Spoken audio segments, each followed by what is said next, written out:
சங்கீதம் 139. கர்த்தாவே, நீர் என்னை ஆராய்ந்து அறிந்திருக்கிறீர். என் உட்காருதலையும் என் எழுந்திருக்குதலையும் நீர் அறிந்திருக்கிறீர். என் நினைவுகளைத் தூரத்திலிருந்து அறிகிறீர். நான் நடந்தாலும் படுத்திருந்தாலும் என்னை சூழ்ந்திருக்கிறீர். என் வழிகளெல்லாம் உமக்குத் தெரியும்.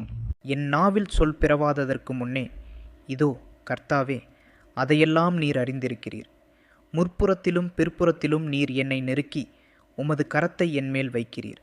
இந்த அறிவு எனக்கு மிகுந்த ஆச்சரியமும் எனக்கு எட்டாத உயரமுமாயிருக்கிறது. உம்முடைய ஆவிக்கு மறைவாக எங்கே போவேன்? உம்முடைய சமூகத்தை விட்டு எங்கே ஓடுவேன்?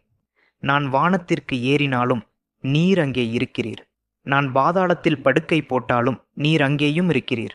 நான் விடியற்காலத்துச் செட்டைகளை எடுத்து சமுத்திரத்தின் கடையாந்தரங்களிலே போய்த் தங்கினாலும் அங்கேயும் உமது கை என்னை நடத்தும். உமது வலதுகரம் என்னை பிடிக்கும்.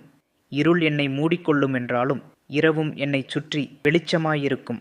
உமக்கு மறைவாக இருளும் அந்தகாரப்படுத்தாது. இரவும் பகலைப் போல வெளிச்சமாயிருக்கும். உமக்கிருளும் வெளிச்சமும் சரி.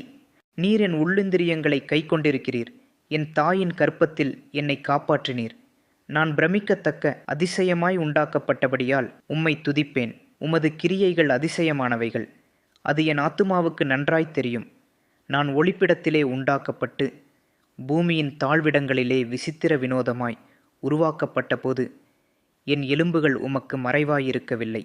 என் கருவை உம்முடைய கண்கள் கண்டது.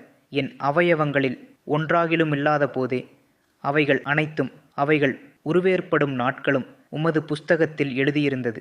தேவனே, உமது ஆலோசனைகள் எனக்கு எத்தனை அருமையானவைகள்! அவைகளின் தொகை எவ்வளவு அதிகம்! அவைகளை நான் எண்ணப்போனால் மணலை பார்க்கிலும் அதிகமாம். நான் விழிக்கும்போது இன்னும் உம்மண்டையில் இருக்கிறேன். தேவனே, நீர் துன்மார்க்கனை அழித்தீரானால் நலமாயிருக்கும். இரத்தப் பிரியரே, நீங்கள் என்னை விட்டு அகன்று போங்கள். அவர்கள் உம்மை குறித்து துன்மார்க்கமாய் பேசுகிறார்கள். உம்முடைய சத்துருக்கள் உமது நாமத்தை வீணாய் வழங்குகிறார்கள். கர்த்தாவே, உம்மை பகைக்கிறவர்களை நான் பகையாமலும் உமக்கு விரோதமாய் எழும்புகிறவர்களை அருவருக்காமலும் இருப்பேனோ? முழு பகையாய் அவர்களை பகைக்கிறேன். அவர்களை எனக்கு பகைஞராக எண்ணுகிறேன். தேவனே, என்னை ஆராய்ந்து என் இருதயத்தை அறிந்து கொள்ளும். என்னை சோதித்து என் சிந்தனைகளை அறிந்து கொள்ளும். வேதனை உண்டாக்கும் வழி என்னிடத்தில் உண்டோ என்று பார்த்து நித்திய வழியிலே என்னை நடத்தும்.